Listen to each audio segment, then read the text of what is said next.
तो जय हिंद। मैं एक और वीडियो लेकर के आ गया हूँ और ये जो वीडियो है क्लास 8 के लिए है।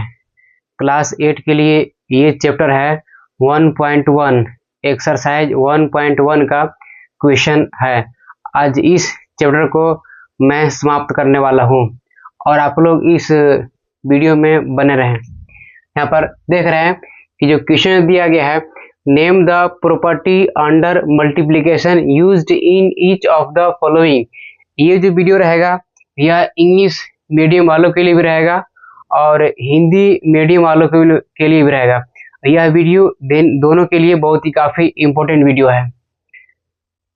इसमें ये जो क्वेश्चन बोल रहा है, इसमें करना यह है कि प्रॉपर्टी लिखना है। प्रॉपर्टी मीन्स ये होता है, प्रॉपर्टी मीन्स होता है गुणधर्म। यहाँ पर इस तरह से ये नंबर जो दिया गया है, ये नंबर कौन सा प्रॉपर्टी में है, हमें इसमें प्रॉपर्टी बताना है। इसमें कौन सा प्रॉपर्टी होगा, इसमें कौन सा प्रॉपर्टी होगा, इसमें कौन सा प्रॉपर्टी होगा। तीनों को तीनों ये जो क्वेश्चन दिया गया है, ये मेन इसमें हमें प्रॉपर्टी को दिखाना है, प्रॉपर्टी को शो करना है, ये किस प्रॉपर्टी पर है। तो यहाँ पर हम देख ही रहे हैं कि -4/5 मल्टीप्लाई 1 है और इसी को यहाँ पर 1 को फर्स्ट में लिख दिया गया है और पुनः फिर वही -4/5 यहाँ पर आ गया है। और जब हम इन दोनों का आपस में मल्टीप्लाई करेंगे और इन दोनों को भी आपस में मल्टीप्लाई करेंगे तो ये जो है ये -4/5 आ जा रहा है। तो यहाँ पर जो है, यहाँ पर -4/5 में 1 को ही मल्टीप्लाई किया गया है और यहाँ पर -4/5 में 1 को ही मल्टीप्लाई किया गया है। लेकिन यहाँ पर जब 1 को मल्टीप्लाई किया गया तो इसमें यह किसी भी तरह का कोई चेंजिंग नहीं आया और इसमें चेंजिंग नहीं आया तो ये जो प्रॉपर्टी हो जाएगा इसको हम लिखेंगे, सॉल्यूशन लिख देते हैं। ये हो गया मल्टीप्लिकेटिव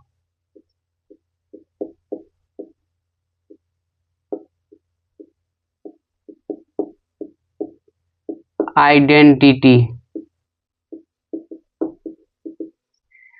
यहाँ पर मल्टीप्लिकेटिव आइडेंटिटी लिखा हुआ है, इसका मतलब ये होता है यह गुणात्मक तत्समक है। इसको हिंदी में क्या बोलेंगे, गुणात्मक तत्समक।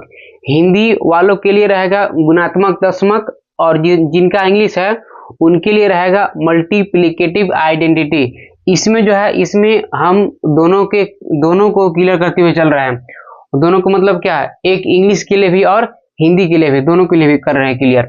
अब यहाँ पर इसका भी करते हैं सॉल्यूशन। इसमें कौन सा प्रॉपर्टी है इसको भी देख लेते हैं। इसमें कौन सा हो जाएगा प्रॉपर्टी, -13/17 दिया गया है, मल्टीप्लाई हो गया -2/7 है, ये इज इक्वल टू है, बराबर है, किसके बराबर है, -2/7 है, मल्टीप्लाई है -13/17 है। तो इसमें क्या ये गया है कि -13/7 यहाँ फर्स्ट में है और -13/17 जो यहाँ पर जो है वो लास्ट में कर दिया गया है और -2/7 यहाँ पर सेकेंड नंबर पर है और -2/7 यहाँ पर फर्स्ट में कर दिया गया है। तो इसमें संख्या को आगे पीछे उसको पलटा गया है और किस रूप में, मल्टीप्लाई के रूप में। तो ये हो जाएगा ना। अब ये जो प्रॉपर्टी है इसको बोलेंगे हम कम्यूटेटिव प्रॉपर्टी। क्या उसको बोलेंगे, कम्यूटेटिव प्रॉपर्टी। यहाँ पर ये जो है इसको पलट दिया गया है। पलटने का मतलब ये नहीं कि यहाँ पर संख्या को नहीं पलटा गया है, बल्कि इसके स्थान को पलट दिया गया है। ये जो है इसका स्थान यहाँ फर्स्ट पर है, लेकिन यहाँ इसका स्थान इसका यहाँ पर, इसका अगर देखेंगे यहाँ पे लास्ट में आ गया है और -2/7 का स्थान यहाँ फर्स्ट पर है, यहाँ इसका सेकेंड पर है, लेकिन यहाँ पर इसमें फर्स्ट पर आ गया है। तो इसमें जो है संख्या को इसमें आगे पीछे कर दिया गया है और जिस संख्या आगे पीछे किया जाता है और करने के बाद मल्टीप्लाई में उतनी ही संख्या आ गया तो उसको बोलेंगे कि ये जो प्रॉपर्टी है वो कम्यूटेटिव है। कम्यूटेटिव का मतलब ये होता है, इसका जो शुद्ध हिंदी होता है उसको बोलते हैं गुणात्मक प्रतिलोम बोलते हैं। क्या बोलते हैं उसको, गुणात्मक प्रतिलोम या फिर गुणात्मक प्रॉपर्टी। कैसे हो जाएगा, गुणधर्म हो जाएगा, गुणात्मक गुणधर्म हो जाएगा, ये गुणक रूप में है। अब यहाँ पर दिया गया है -19/29 है, मल्टीप्लाई 29/-19 है, इक्वल टू यहाँ पर 1 है। तो इसमें क्या किया गया कि इसमें संख्या को इसमें पलटा गया है। 19 यहाँ अभी ऊपर में दिख रहा है, लेकिन इसी 19 को जो है यहाँ पर नीचे ला लिया है। 29 यहाँ पर नीचे में दिख रहा है, लेकिन इस 29 को यहाँ पर ऊपर में ले लिया गया है। अभी जो है ना इसमें संख्या को न्यूमरेटर का किया गया है डिनोमिनेटर, और जो डेनोमिनेटर दिया गया है इसका न्यूमरेटर कर दिया है।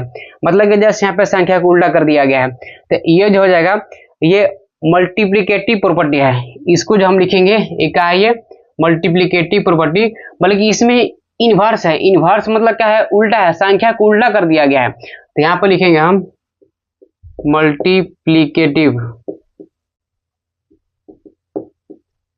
इनवर्स। मल्टीप्लिकेटिव का मतलब ये होता है कि यह गुणात्मक प्रतिलोम है। यह कैसा प्रतिलोम है, यह जो प्रतिलोम है वो गुणात्मक प्रतिलोम है। गुणात्मक प्रतिलोम ये प्रॉपर्टी है। अब इसके बाद सेकंड क्वेश्चन में आते हैं। सेकंड क्वेश्चन बोलता है tell what property allows you to complete 1/3 multiply 6 multiply 4/3 into है एज 1/3 मल्टीप्लाई 6 है इंटू ग्रुप में है मल्टीप्लाई 4/3। यहाँ बोलता है कि ये जो इस नंबर यहाँ पे जिस रूप में दिया है, ये जो नंबर है ये नंबर किस प्रॉपर्टी को फॉलो करता है, या किस प्रॉपर्टी किस गुणधर्म पर है। ये जो नंबर जो दिया गया है वो किस गुणधर्म पर है, हमें इसी को यहाँ पर देखना है। तो आप करते हैं, इसका सॉल्यूशन करते हैं। यहाँ पर नंबर लिखा गया है 1/3 है, और मल्टीप्लाई में दिया गया है 6 है, मल्टीप्लाई है 4/3 है।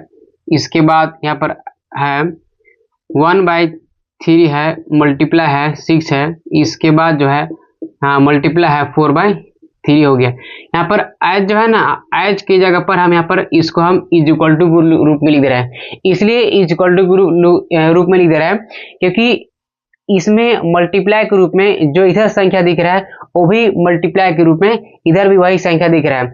यहाँ भी 1/3 है, इधर भी 1/3 है। यहाँ 6 है, यहाँ भी क्या है 6 है।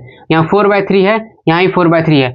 अब इन सभी लोगों को अगर मल्टीप्लाई करेंगे तो जो आएगा वो, और इसको मल्टीप्लाई करेंगे जो आएगा वो, आपस में दोनों क्या हो जाएंगे, बराबर हो जाएंगे। तो यहाँ पर हम देख रहे हैं कि अभी इस प्रॉपर्टी में ये कौन सा प्रॉपर्टी है, तो इसको ए ले लिया जाएगा, और इसको बी और इसको सी लिया जाएगा, और इसको भी लिया जाएगा ए, और इसको बी और इसको सी लिया जाएगा। तो यहाँ पर जो हो गया, इसको ऐसे लिख सकते हैं हम, A multiply B multiply C हो गया, इक्वल टू हो जाएगा A multiply B multiply C हो जाएगा। इसमें जो है यह बी और सी को स्मॉल ब्रैकेट में बंद कर दिया गया है, और यहाँ पर ए और बी को स्मॉल ब्रैकेट में बंद कर दिया गया है।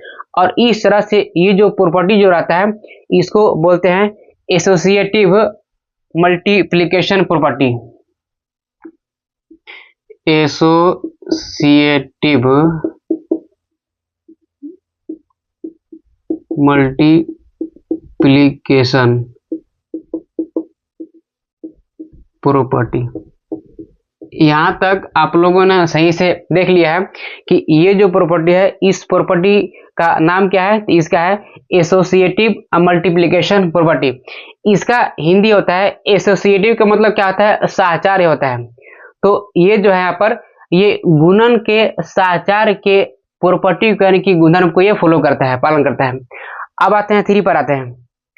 The product of 2 rational numbers is always a. यहाँ पर दिया गया है कि जब 2 रेशनल नंबर, जब 2 परिमेय संख्या का उसका हम गुणनफल निकालेंगे, उसका हम प्रोडक्ट निकालेंगे, तो वो क्या आएगा, ऑलवेज मतलब हमेशा के लिए क्या आता है वो, इस बार में दिया गया है। तो जब हम किसी भी 2 संख्याओं को आपस में जब मल्टीप्लाई करते हैं, और मल्टीप्लाई करने के बाद वो जो संख्या आएगा वो ऑलवेज मतलब कि हमेशा के लिए वो रेशनल नंबर ही आएगा। तो यहाँ पर जो है सॉल्यूशन के रूप में लिखते हैं the product of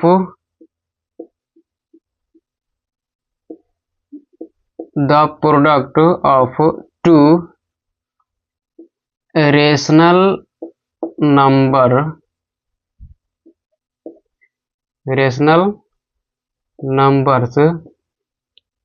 is always a rational number.